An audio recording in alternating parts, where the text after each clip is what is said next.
ఏమిటి నీ నమ్మకం? అన్నం తింటే కడుపు నిండుతుంది, తర్వాత రుచి. ముందు మీ ప్రధానమైన నమ్మకం ఏమిటి?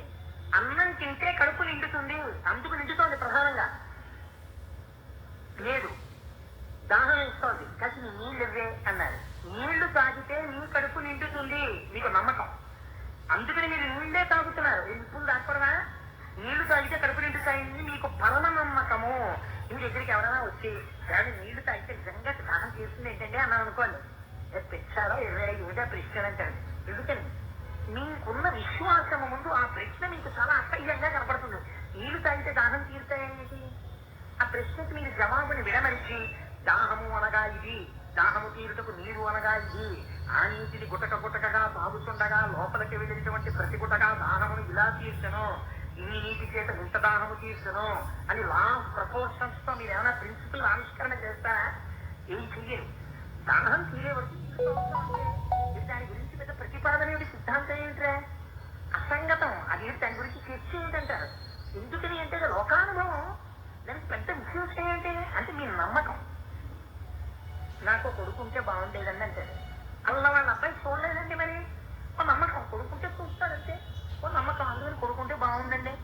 కూతుళ్ళుండి సంతోషంగా లేనివాడు లేదేంటి? కొడుకులు ఉన్న కన్నా కూతుళ్ళు ఉన్నవాడు సంతోషంగా ఉన్నవాళ్ళు ఉన్నారు ప్రపంచంలో.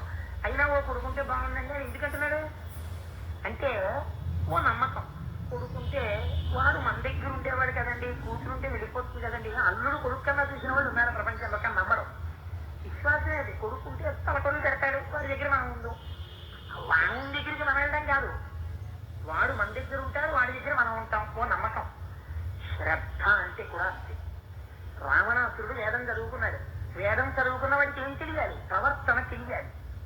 అంతేగాని వేదం పట్టుకుని ఓహో పన్నాయి చెప్పేసి లేనిపోయిన అబద్ధాలన్నీ చేశారనుకోండి, పార్ట్ టైం దొంగతనం చేస్తుంటానండి, అప్పుడప్పుడు వేదం చెప్తుంటానండి అన్నాను అనుకోండి, అర్థం లేదండి.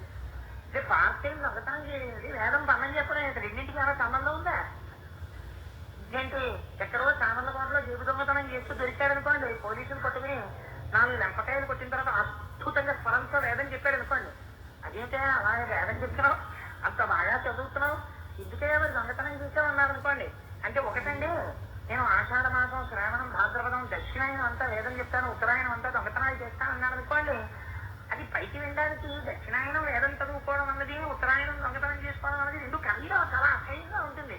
మీరు వేదం చదువుకుంటే దొంగతనం చేయకూడదు. దక్షిణాయనంలో వేదం చదివి ఉత్తరాయణంలో దొంగతనం చేయడం ఏంటి? ఆ రెండు కుదరవు. అలా కుదిరితే అసహ్యంగా ఉంటుంది. నేను అన్నం తిన్నాను కానీ ఆకలి తీరలేదు అన్నాను అనుకోండి, అమ్మ కనుబొమ్మలు గుడేసి. అదే అన్నం తినడం ఆకలి తీరే వరకు తినాలి. అన్నం